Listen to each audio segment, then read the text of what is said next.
Existe até uma lenda que fala a respeito dessa situação, porque é uma das pouquíssimas plantas que floresce no inverno. Então, diz a lenda, né, dos povos tradicionais que Deus, quando foi criar as plantas, ele perguntou qual planta que gostaria de crescer, de florescer no inverno, e nenhuma se candidatou, e cada uma tinha uma desculpa. Ai, porque é muito frio, ou é muito seco, é uma estação muito feia.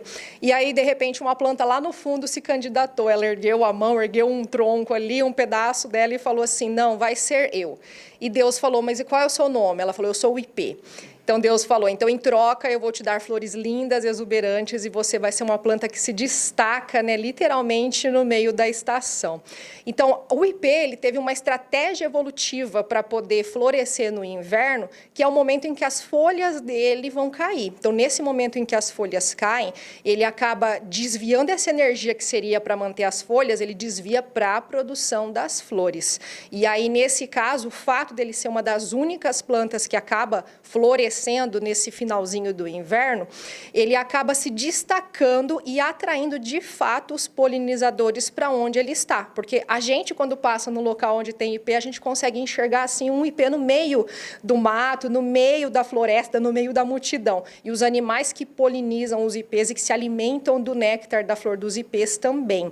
Uma outra vantagem para ele de florescer no inverno é que ele consegue se livrar de muitos fungos, por exemplo, muitos patógenos que poderiam estar presentes nessas plantas em estações como primavera, verão, mas que no inverno não tem. Então, é uma proteção para ele. E ele acaba, então, fazendo com que a germinação das sementes aconteça na primavera, por causa dessa passagem de estação, e aí essas sementes são privilegiadas pelas primeiras chuvas que estão vindo na nova estação.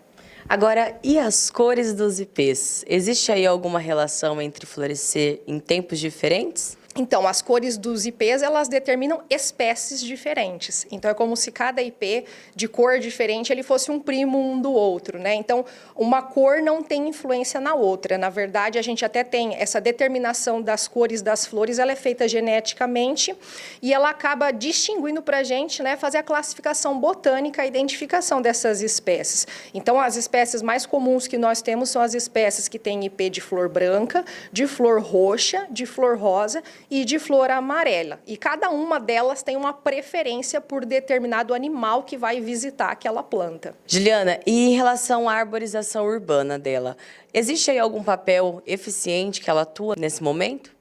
Sim, os ipês hoje eles são muito utilizados no paisagismo urbano, pela beleza mesmo, por essa exuberância. Então, eles têm essa importância aí na parte urbana. Eles têm também essa questão da importância que a gente diz ecológica. Não são só bonitos e exuberantes quando a gente olha, né, no meio do nosso bioma, por exemplo. Então, eles têm uma importância dentro do ecossistema. Eles são plantas importantíssimas para animais como, por exemplo, as abelhas e os beija-flores para poderem se alimentar.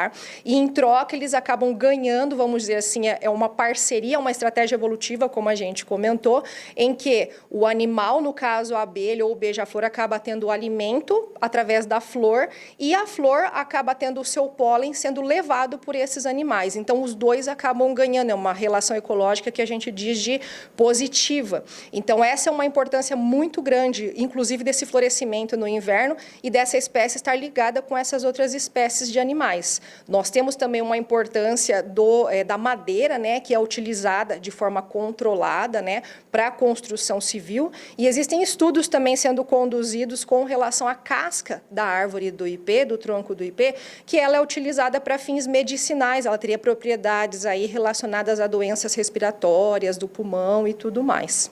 Então, é uma planta que, além de muito linda, vem para brilhantar nosso inverno, tem aí objetivos importantes dentro da natureza, né? Isso, é como eles dizem, né, do significado do ipê, né? Ele é uma planta que mostra muita resiliência, de fato, pela floração, muita beleza e, inclusive, também, segundo a lenda, muita esperança.